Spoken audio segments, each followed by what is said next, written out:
दोस्तों नमस्कार, मैं हूं आलोक पाठक और आप देख रहे हैं खबर दस्तक। नोएडा के चैनलों में दिन भर प्रोग्राम आयोजित किए जा रहे हैं कि यूपी विकास के पथ पर चल रहा है और योगी जी के नेतृत्व में जबरदस्त विकास हो रहा है। कानून व्यवस्था का बताया जा रहा है कि कानून व्यवस्था के मामले में उत्तर प्रदेश देश में नंबर 1 है। खैर, इस सारे जो प्रोपेगेंडा उसकी पोल खोल दी थी एनसीआरबी की रिपोर्ट में जो कल आई, उसमें पता चला कि 2023 में अपराध के कई मामलों में, हत्या और अपहरण जैसे कई मामलों में उत्तर प्रदेश नंबर 1 है। अब भ्रष्टाचार की भी खबरें खूब आती रहती हैं और इसको हर खबर को उठाने का जिम्मा, मुझे लगता है भ्रष्टाचार की हर खबर का उठाने का जिम्मा अमिताभ ठाकुर जी ने अपने ऊपर ले रखा है। लेकिन आज उन्होंने क्या किया कि अमिताभ ठाकुर ने एक चिट्ठी लिख दी प्रधानमंत्री मोदी के नाम पे, और जो विभाग योगी जी खुद देख रहे हैं, सूचना हो गया, पीडब्ल्यूडी हो गया, जैसे कई महत्वपूर्ण विभागों में, खनन, देखिए 3 महत्वपूर्ण विभाग होते हैं। खनन तो मुझे लगता है राजस्व के हिसाब से प्रदेश का सबसे बड़ा विभाग है। तो खनन, पीडब्ल्यूडी और सूचना, इसमें इन्होंने पहले भी कई बार आरोप लगाए हैं भ्रष्टाचार के, लेकिन कुछ होता नहीं है। इस बार अमिताभ जी ने सीधे नरेंद्र मोदी जी को चिट्ठी लिख दी है। मेरा सवाल पहले अमिताभ ठाकुर जी आपसे यह है कि क्या केंद्र के सारे विभागों में भ्रष्टाचार नहीं है जो आप चिट्ठी लिख रहे हैं नरेंद्र मोदी जी को? कहीं जिसको आप भ्रष्टाचार समझ रहे हैं वो शिष्टाचार तो नहीं है? देखा जाए, पहले तो मैं समझना चाहता हूं कि जिसको आप भ्रष्टाचार समझ रहे हैं कहीं वो शिष्टाचार तो नहीं है, क्योंकि भारतीय जनता पार्टी के एक विधायक ने बोला था बड़ा साफ, कानपुर के विधायक थे, बोले थे भैया हम तो विधायक, हमको तनख्वाह भी मिलती है अच्छी खासी और विधायक निधि में चुपचाप 10% कमीशन मिलता है। देखिए, तो जब विधायक खुद, तो भाई हो सकता है ये सामाजिक शिष्टाचार।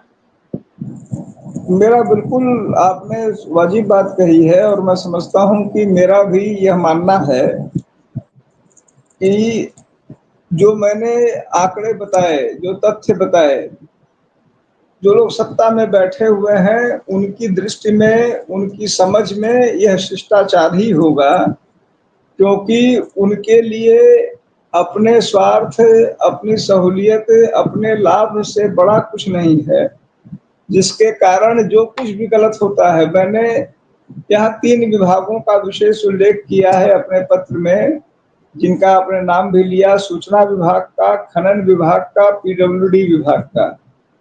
और यह तीनों विभाग मुख्यमंत्री जी के पास है। मुख्यमंत्री जी के पास शायद 8-10 और विभाग हैं। अब ये पहले तो मैं यहाँ पर एक मुख्यमंत्री के पास मंत्री का जो विभाग होता है उसकी विधिक स्थिति को स्पष्ट करना चाहूंगा, क्योंकि यह बड़ा टेक्निकल मामला है।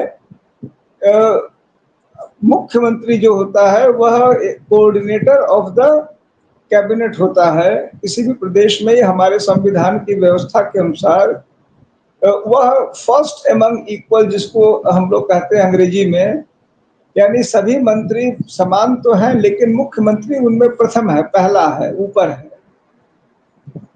और मुख्यमंत्री के रूप में वह किसी विभाग का हेड नहीं होता है। आप लोग एक क्लासिक एग्जाम्पल देखते होंगे हमेशा अरविंद केजरीवाल का, अच्छा कहिए बुरा कहिए, मुख्यमंत्री के रूप में उन्होंने कभी कोई विभाग नहीं लिया। इसकी काफी चर्चा भी हुई। उन्होंने सारे विभाग सबों को बांट दिए, अपने हाथ में कोई मंत्रिमंडल नहीं, मंत्री पद नहीं रखा।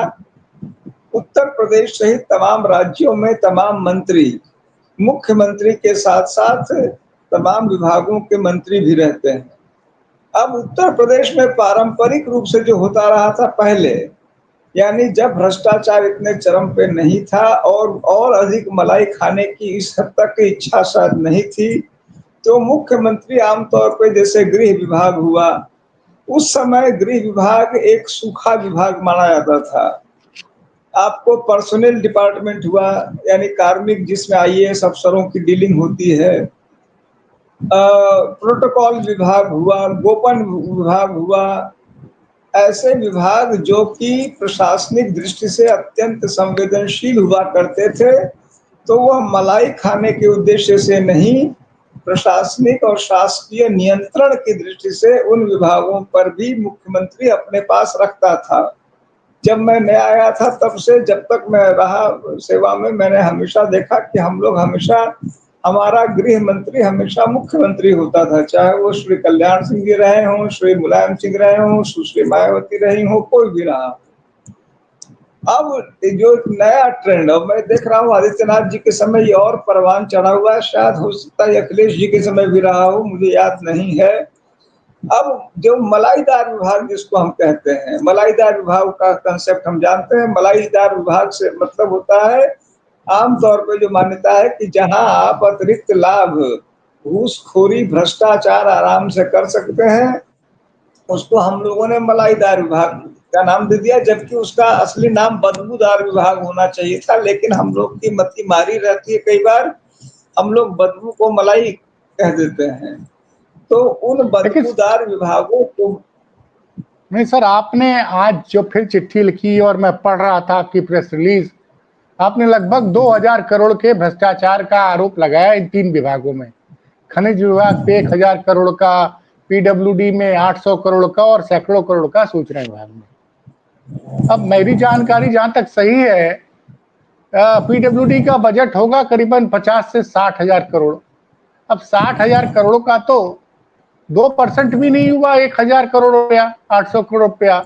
और खुद योगी सरकार के भाजपा के विधायक ने कहा था कि 10% तो सीधे सीधे विधायक नीति का हमको मिल जाता है, 5 करोड़ साल का है विधायक नीति। तो ये शिष्टाचार है सिर्फ 2%। अभी अगर खर्चा पानी नहीं चलेगा विभागों में तो कैसे देश चलेगा? आप कहाँ मतलब पीछे पड़ जा रहे हैं? देखिए यह भी आपने बहुत ही अच्छी बात कही, जैसे पहली बात। लेकिन मैं उससे पहले अपनी उस बात को पूरा करना चाहूंगा। तो चूंकि जहां मंत्री, मुख्यमंत्री मंत्री का अतिरिक्त दायित्व ले लेता है, वहां बदबू के संभावनाएं बढ़ जाती हैं। वह बात मैं पहले तो अपनी पूरी की। दूसरी बात मैं आपसे कहना चाहूंगा कि जो मैंने शिकायतें की हैं, निश्चित रूप से वह शिकायतें, जैसे आपने पीडब्ल्यूडी विभाग में कहा लगभग 1000 करोड़ का बात, 1000 करोड़ में यह नहीं है कि 1000 करोड़ को जेब में रख रहा है। अक्सर कितने करोड़ का भ्रष्टाचार है या कितने लाख का भ्रष्टाचार है, यह भी मैं समझता हूं कि थोड़ा सा कंफ्यूजिंग शब्द होता है। कई बार पूरे प्रोजेक्ट के कितने का है उसके नाम पर केस दिया जाता है, कई बार कितना हिस्सा गबन हुआ हो उसके नाम पे कहा जाता है। यहाँ मैंने लगभग 1000 करोड़ की जो बात की, तो 1000 या 1200 करोड़ रुपया जो वहाँ 6 टेंडर, यह मैंने स्पेसिफिक 6 टेंडर का उल्लेख किया है जो गोरखपुर इलाके में, आप यह भी समझ लीजिए गोरखपुर, बलिया, इन जिलों के ये टेंडर हैं। और यह एक ही कंपनी है, छात्र संघ, छात्र शक्ति कंस्ट्रक्शन करके कंपनी है, जो पहले श्री उमाशंकर सिंह जी जो विधायक हैं उनका, उनकी थी, और अब उनके भाई या उनकी पत्नी को इसमें शायद जो चीफ डायरेक्टर या मैनेजिंग डायरेक्टर नहीं है, तो लेकिन जिसमें सर मैं रोकना चाहूंगा, ये छात्र शक्ति का आपने मामला उठाया, तो छात्र शक्ति के मामले में तो आपने खुलासा किया था, तो क्या उसमें कोई जांच नहीं हुई जब आपने जांच की मांग की थी? मैं उस पर अब आगे आ रहा हूँ, पहले इसको अपनी बात को, यह मैंने सिर्फ जो कही, आपने जो बहुत अच्छी बात कही कि भाई जो उतने में, यद्यपि 1000 करोड़ जो है, आप और हम अपनी हैसियत जानते हैं, आप भी जानते हैं, मैं भी जानता हूँ, मुझे तो करीब 1.25 लाख या कितना पेंशन मिलता है। आप लोग भी, आप इससे निकल चुके हैं एक डेफिनेट जॉब से। कैसे जीविकोपार्जन के लिए आपको हमको संघर्ष करना पड़ता है, आम आदमी को करना पड़ता है, इससे आप और हम अवगत हैं। ऐसे में 1000 करोड़ उतना छोटा अमाउंट नहीं है जितना कि कहा जाए कि वो चाय पानी या चखना की तरह हो। बहुत बहुत बड़ी धनराशि है, उससे तमाम काम हो सकते हैं। लेकिन उसके बाद भी मैं यह स्पष्ट करना चाहूंगा कि ये 1000 करोड़ या 1200 करोड़, ये सिर्फ 6 प्रोजेक्ट्स की जो मेरे पास सूचना मिली। आप जानते हैं कि हमारे जैसे लोगों को कोई आदमी आके बताता है तब मालूम पड़ता है। कोई अब ये विभाग आरटीआई में कुछ सूचना नहीं देते, सब कुछ बहुत गुपचुप चलता है। तो मात्र जितनी मुझे सूचना मिल पाई है उतने भर का मेरे पास जानकारी है, उतने भर की मैं, तो इन 6 प्रोजेक्टों में इतने के का है। इसमें जो कार्टेल फॉर्मेशन, कार्टेल तो हम लोग जानते ही हैं कि जो कुछ लोग समूह बना के खेल करते हैं, ऐसे आरोप लगते हैं, तो कार्टेल फॉर्मेशन और मौके पे काफी गड़बड़ियों के आरोप हैं। मैंने उन तथ्यों को भी दिया है। आपने एक दूसरा देखिए प्रश्न इसी दौरान ये कहा था कि जब आपने वह शिकायत भेजी तो उसकी जांच क्यों नहीं हुई या हुई कि नहीं हुई। मैंने शुरू में जो मुख्यमंत्री और मंत्री वाला संदर्भ बताया था, वह उसी में बताया था कि मैंने इसकी एक शिकायत मैंने लोकायुक्त के यहाँ भी भेजी, और लोकायुक्त के यहाँ से एक बड़ा ही, मैं कहूँगा कि महत्वपूर्ण और इंटरेस्टिंग विधिक संदर्भ प्रस्तुत किया गया। उन्होंने हमारी शिकायत को यह कहते हुए निरस्त कर दिया कि आपने श्री आदित्यनाथ के विरुद्ध शिकायत किया है। वो खनन मंत्री, मैंने वो खनन मंत्री वाला एक अभी तक पीडब्ल्यूडी वाला वापस नहीं आया है। खनन विभाग में यह कहा गया कि आपने उनको खनन मंत्री कहा है, जबकि वो मुख्यमंत्री हैं, और मुख्यमंत्री उत्तर प्रदेश में लोकायुक्त के अधीन नहीं है, इसीलिए मैं उसको खारिज कर रहा हूं। अब यहाँ एक विधिक प्रश्न है कि जो मुख्यमंत्री खनन मंत्री या पीडब्ल्यूडी मंत्री का अतिरिक्त कार्यभार ले लेगा और एक प्रकार से अतिरिक्त मलाई या अतिरिक्त दायित्व या अतिरिक्त कष्ट का भागी बनेगा, उस समय वह खनन मंत्री है कि मुख्यमंत्री है। मेरी विधिक जानकारी के हिसाब से जब वह खनन मंत्री का काम देख रहा है तो खनन मंत्री है। अब इस मामले को मैं दोबारा लोकायुक्त के पास ले जाऊंगा, यह कहते हुए कि आपकी जिम्मेदारी है, मैंने मुख्यमंत्री श्री आदित्यनाथ के विरुद्ध नहीं, खनन मंत्री श्री आदित्यनाथ के विरुद्ध जो 700-800 करोड़ का जो सीएजी में जो आया है नियमितता, वह मामला मैं वहां ले गया हूँ।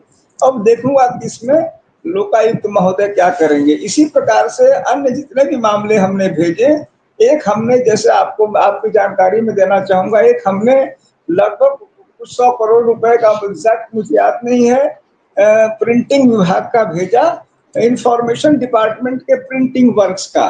वहां भी कार्टेल फॉर्मेशन की पूरी हमने विधा बताई। वहां 3-4 आपके प्रिंटिंग प्रेसेज हैं, उनके उनके उनके बारे में जानकारी दी। यह भी स्पष्ट किया कि किस प्रकार से एक प्रिंटिंग प्रेस दूसरे प्रिंटिंग प्रेस का एक प्रकार से उसका फर्जी वो क्या बोलेंगे, रिप्रेजेंटेटिव बन के काम कर रहा है। लोकायुक्त महोदय ने उसको भी कतिपय विधिक आधारों पर खारिज किया, जिस पर मैं अपनी असहमति भेज रहा हूँ।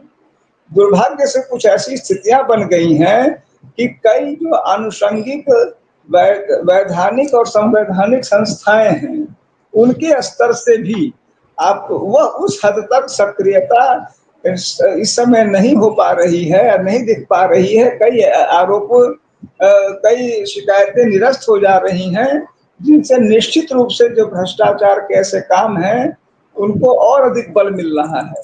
तो मुझे लेकिन लगता सर है फिर कि जो सिस्टम पे कब्जा करने वाली बात कई बार भाजपा पे आरोप लगता है, कई बार मैं उसे अपनी आंखों से प्रमाणित होते हुए देखता हूँ। देखिए सर, अमिताभ जी, देखिए मुझे लखनऊ आए अब 19 साल हो गए।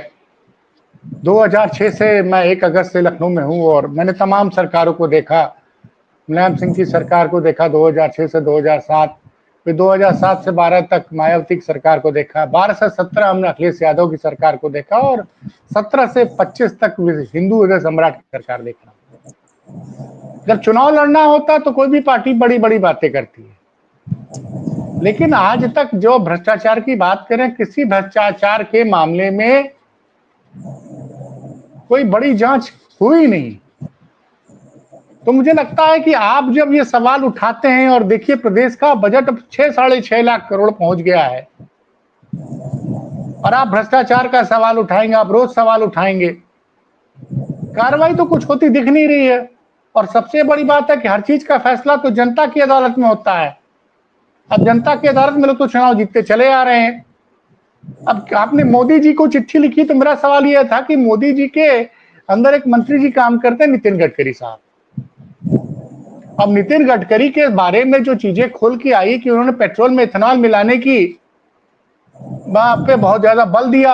अब पता चला कि उनके बेटे ने इथेनॉल का काम शुरू कर दिया, और उनके बेटे की कंपनी का अगर शेयर देखें तो पिछले 2-3 सालों में 400-500 गुना बढ़ गया है।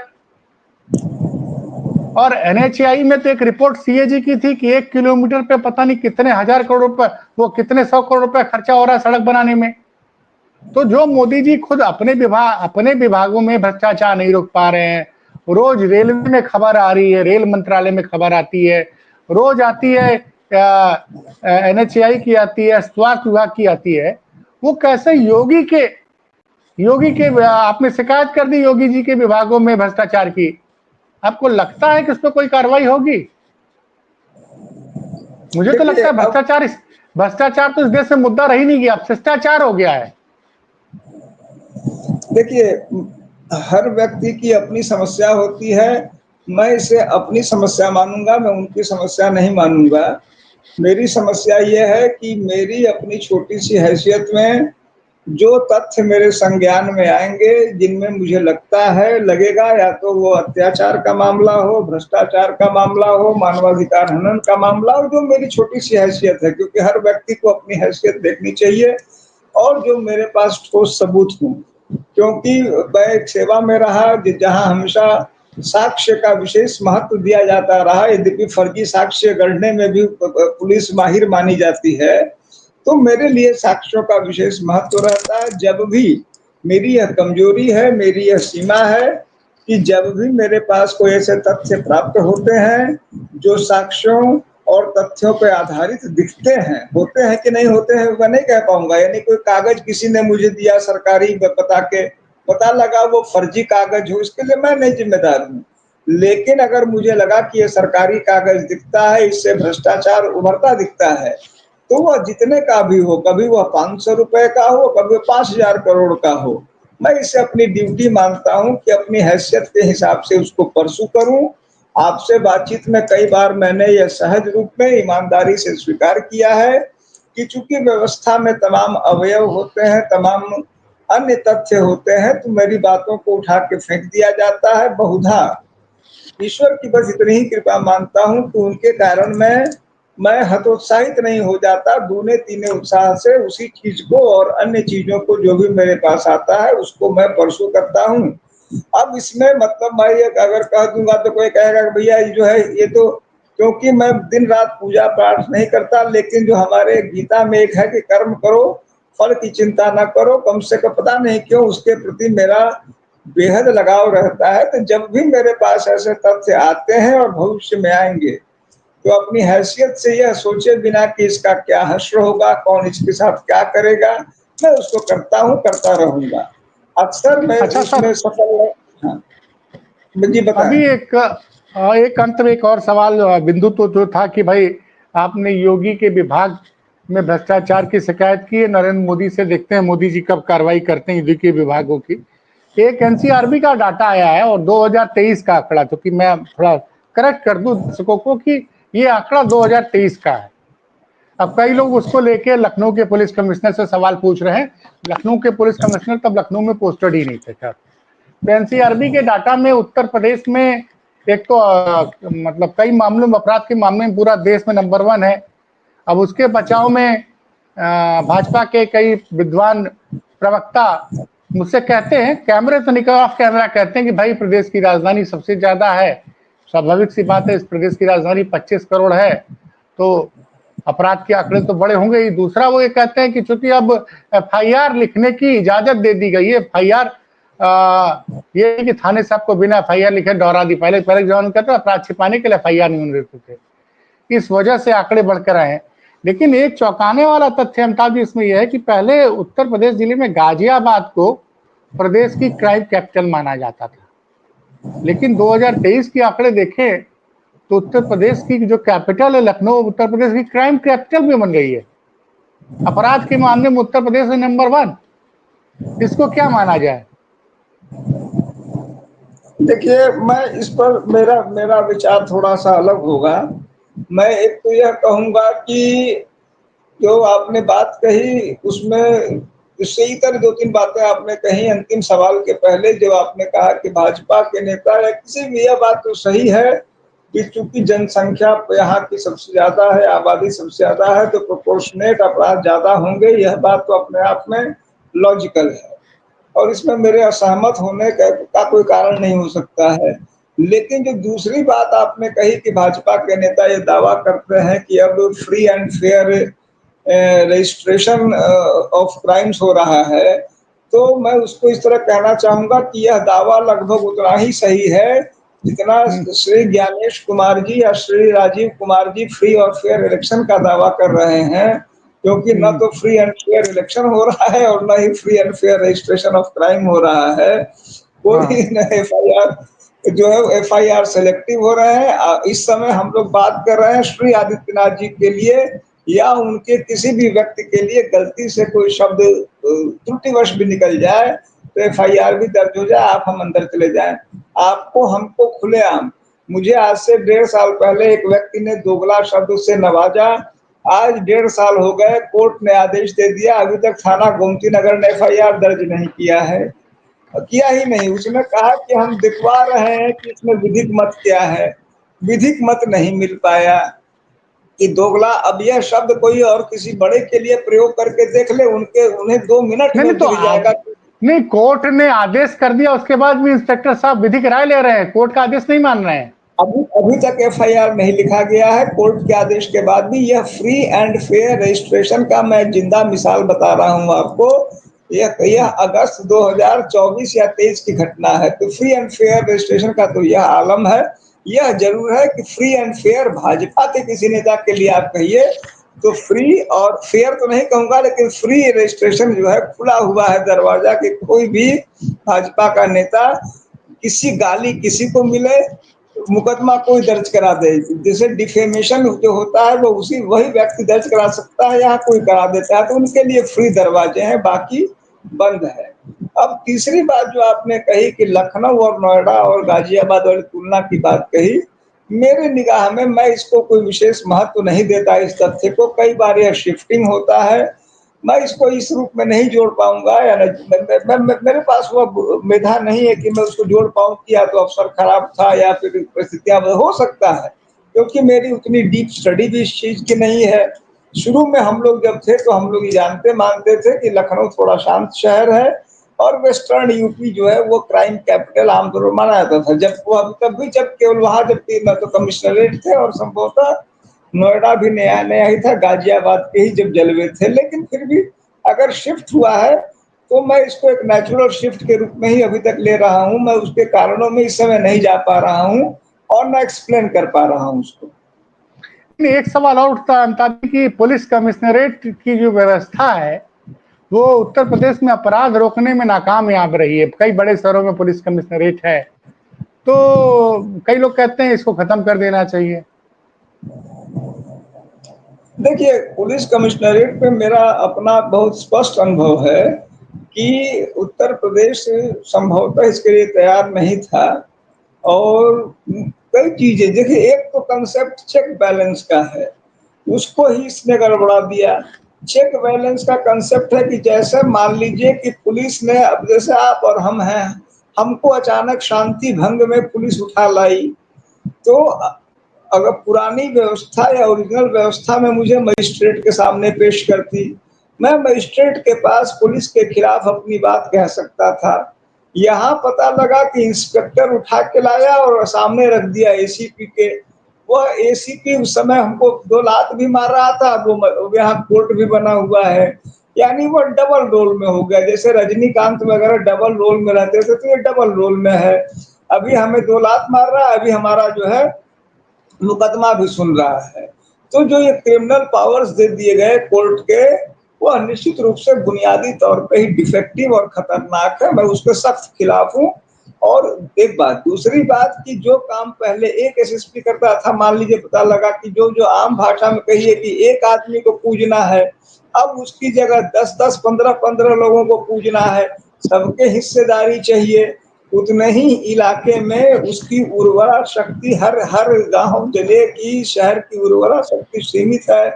अब उसी में खींचतान, भाई उसी में सीपी को भी चाहिए, जेसीपी को भी, डीसीपी को भी, एसीपी को भी।